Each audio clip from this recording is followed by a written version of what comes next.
الآن سيتكلم إمامنا الجزري على كلمة جديدة بحاجة إلى تركيز بسيط منكم معي، وهي كلمة فيما.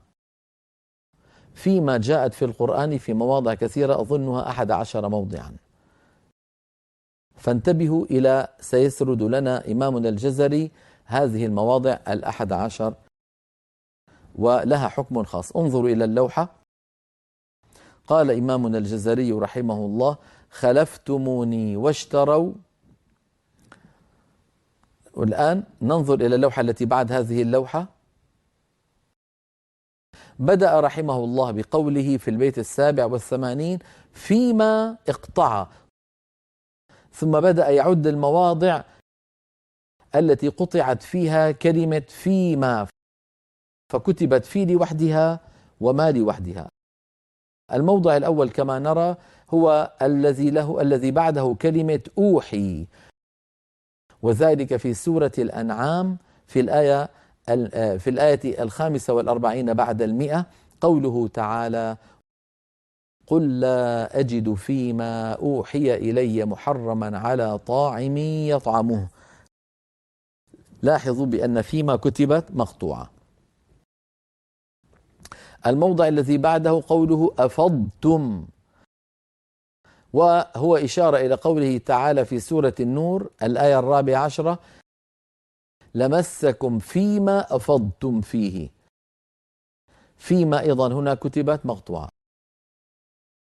الموضع الثالث كما نرى على اللوحة الذي هو إشارة إلى في كلمة اشتهت، وهو إشارة إلى قوله تعالى في سورة الأنبياء في الآية 2 بعد 100: وهم فيما اشتهت أنفسهم خالدون. لاحظوا بأن فيما جاءت قبل كلمة اشتهت وأنها مقطوعة. ثم قال رحمه الله كما نرى: يبلو معا. ما معنى يبلو معا؟ يعني يبلو في الموضعين. إذن فيما ليبلوكم فيما. أين جاءت ليبلوكم مع فيما؟ في موضعين.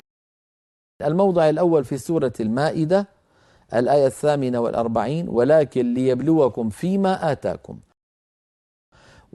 والموضع الثاني هو في سورة الأنعام الآية 65 بعد 100: ليبلوكم أيضا ورفع بعضكم فوق بعض درجات ليبلوكم فيما آتاكم.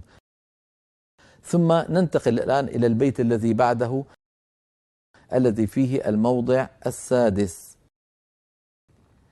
نرى على اللوحة قوله رحمه الله: ثاني فعلنا، يعني الموضع الثاني من مجيء كلمة فيما مع كلمة فعلنا، وذلك في البقرة الآية 240 قوله تعالى: فلا جناح عليكم فيما فعلنا. هذا هو الموضع الثاني في الذي اقترنت فيه كلمة فيما مع كلمة فعلنا، فهي مقطوعة في الآية 240. نرى السطر الأخير من اللوحة: بخلاف الآية 234 فيما فعلن في أنفسهن بالمعروف من السورة نفسها فإنها موصولة. إذن هذا هو الموضع السادس من المواضع المقطوعة، وهو كما نرى على اللوحة الموضع الثاني الذي اقترنت فيه فيما مع كلمة فعلنا.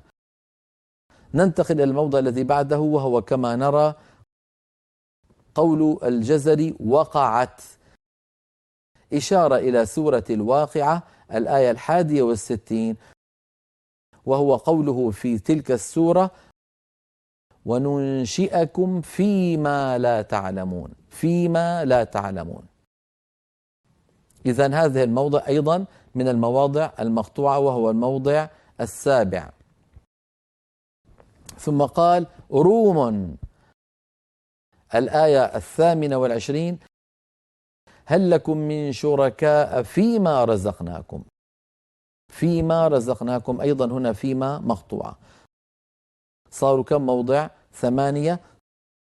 ثم قال رحمه الله كلا تنزيل. كلا تنزيل يعني الموضعين اللذين في السورة التي أولها كلمة تنزيل. ليس في القرآن آية أولها كلمة تنزيل إلا سورة الزمر. الزمر هي السورة الوحيدة في القرآن التي أولها تنزيل الكتاب، فلذلك قال كلا تنزيل، يعني كلا الموضعين في السورة التي أولها تنزيل الكتاب. ما هما الموضعان؟ نرى على اللوحة. الموضع الأول هو الآية الثالثة من سورة الزمر، وهو قوله تعالى فيما هم فيه يختلفون. والموضع الثاني من سورة الزمر أيضا الآية السادسة والأربعين فيما كانوا فيه يختلفون. هذا معنى قول الجزري كلا تنزيل. ثم قال رحمه الله كما نرى على اللوحة شعراء. شعراء يعني الموضع سورة الشعراء، وهي الآية السادسة والأربعين بعد 100. أتتركون فيما هاهنا آمنين. أتتركون فيما هاهنا آمنين. إذن هذه 11 موضع مقطوعة. ثم قال رحمه الله كما نرى في آخر البيت وغيرها صلة. إذن وغيرها صلة يعني وغير هذه المواضع 11 فإنها موصولة، وهذه 11 مقطوعة. هذا قول. والقول الثاني نراه في اللوحة التالية، قوله كما ترون صلة أصلها صلا بنون التوكيد الخفيفة، فعوملت معاملة تنوين النصب فأبدلت في الوقف ألفا. قوله وغيرها صلة أي وقيل بوصل المواضع المذكورة أعلاه إلا موضع الشعراء. هذا فهم ثاني للأبيات. وقيل بوصل المواضع المذكورة أعلاه إلا موضع الشعراء فإنه متفق على قطعه. هذا قول ثاني. ثم نرى على اللوحة وقد لون بالأحمر لأنه هام، أو بالأحرى لأنه مهم، والعمل على قطعها جميعا. والعمل على قطعها جميعا يعني على قطع المواضع 11 التي مرت معنا، وما عداها فهو موصول. نرى على اللوحة قال الإمام الشاطبي في العقيلة. العقيلة يعني منظومة عقيلة أتراب القصائد في أسنى المقاصد في علم رسم المصاحف. هذه المنظومة للإمام الشاطبي ليست منظومته في القراءات السبع، وإنما منظومة في رسم المصاحف. قال فيها رحمه الله وفي سوى الشعراء بالوصل بعضهم. وفي سوى الشعراء بالوصل بعضهم. هذا ما أحببت أن أشرحه في هذه الحلقة.